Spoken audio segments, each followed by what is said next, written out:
তোর কোন কোন জায়গায় ব্যথা গো বান্ধবী ললিতা, তুমি কোন শহরের মাইয়া গো লাগে উড়া ধুরা।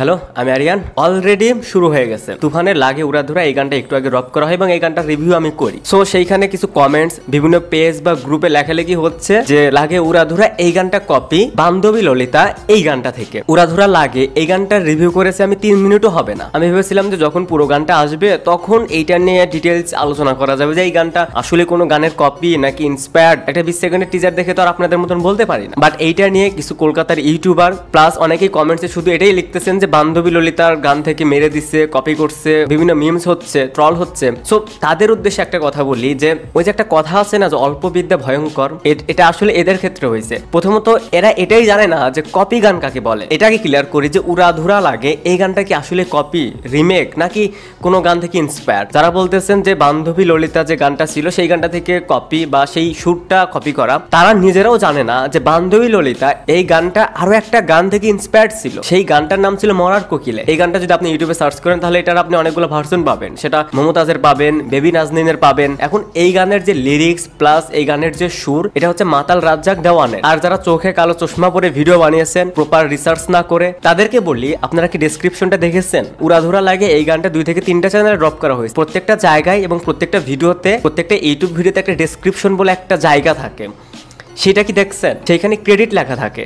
সেটা কি দেখছেন? বানানটাও বলে দিই, CREDIT।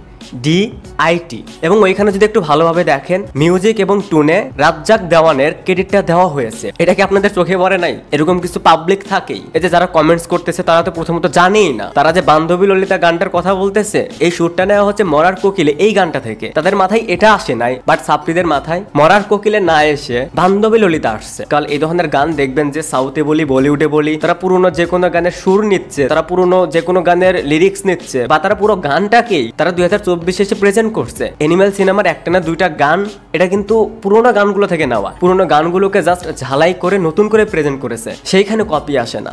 তারা করলে সেটা মাস্টারপিস, আর আমরা করলে সেটা কপি, সেটা সস্তা। মানে ভাই আপনারা এরকম ইউজলেস ব্রেন নিয়ে চলেন কিভাবে? একটা কথা বলার আগে, একটা কমেন্টস করার আগে একটা দেখতে হয় যে আমি যেটা বলতেছি একটু রিসার্চ করে নেই যে এই গানটা কি আসলে এই গানটার কপি। আমি যেটা ভাবতেছি যে হ্যাঁ ঠিক আছে এটা এই গানের কপি হতেও পারে, তো দেখি তো ক্রেডিটটা দেওয়া আছে কিনা। যদি ক্রেডিট দেওয়া থাকে তাহলে এই এলিগেশনটা আপনারা কিভাবে দেন? অনেকেই এরকমও কমেন্টস করেছেন যে রায়হান রাফির তুফান সিনেমা দেখে আমরা এটা শুধু পজিটিভ রিভিউ দিচ্ছি। অনেকেই অনেক ধরনের কথা বলতেছে। ভাই নেগেটিভিটি করলে কি সে অনেস্ট রিভিউয়ার হয়ে যায়?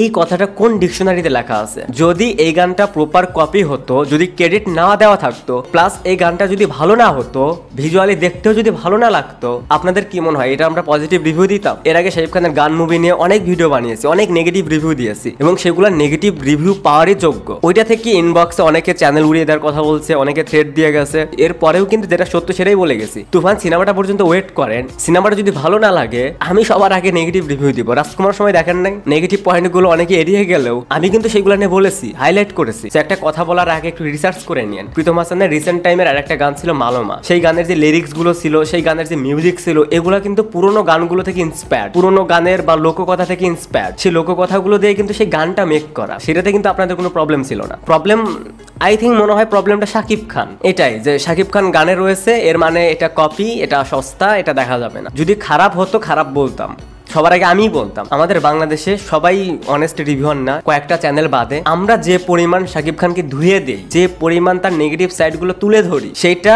আমার মনে হয় না যে সেটা কলকাতা বলি, সেটা যে কোনো এর রিভিউয়ার বলি এইটা কেউ কখনো করে। অনেক ইউটিউবার আছে যে নেগেটিভ পয়েন্টগুলোকে তারা হচ্ছে এড়িয়ে যায়, তারা সেগুলো বলে না, বা হাইলাইট করলে সেগুলো তারা নর্মাল ভাবেই বলে। বাট আমরা কিন্তু সেটা করি না। আমরা যদি সেগুলোকে হাইলাইট করি বা সেই নেগেটিভ পয়েন্টগুলো নিয়ে যদি কথা বলি, সেভাবেই বলি যে সেই গালিটা শুধুমাত্র কমেন্টসের জন্য থাকে না, ইনবক্স পর্যন্ত আসে। বিশেষ করে কিছু কলকাতার ইউটিউবার তারা শাকিব খানকে নিয়ে এতটা খেপে গেছে, কেউ কেউ তো শুধুমাত্র প্রশংসায় ভাসিয়ে দিচ্ছে, আবার কেউ কেউ শুধু কিভাবে নিচে নামানো যায় সেটা নিয়ে কথা বলে যায়। কলকাতার ইউটিউবাররা হচ্ছে এই 2টা জায়গায় রয়েছে, সবাই না, এর ভিতর 10% ইউটিউবার, আমি তাদের নামও নিতে পারি, শুধুমাত্র এরা বাদে বাকি 90% ইউটিউবার কেউ অতিরিক্ত প্রশংসায় ভাসিয়ে দিচ্ছে, আবার কেউ শুধু নিচে নামিয়ে যাচ্ছে। সো এদের কাজই হচ্ছে এটা। সো আই থিঙ্ক আপনারা পুরো বিষয়টা ক্লিয়ার। কপি করার আগে একটু রিসার্চ করে নিয়ে একটু ডেসক্রিপশন, একটু ক্রেডিটে কার নাম দিয়েছে, কার নাম নাম দেয়নি, এগুলো একটু দেখে নিয়ে। তো এই ছিল ওভারঅল বিষয়টা নিয়ে আমার ওপিনিয়ন। আপনাদের কাছে কি মনে হয় সেটা অবশ্যই কমেন্টসে জানাতে পারেন।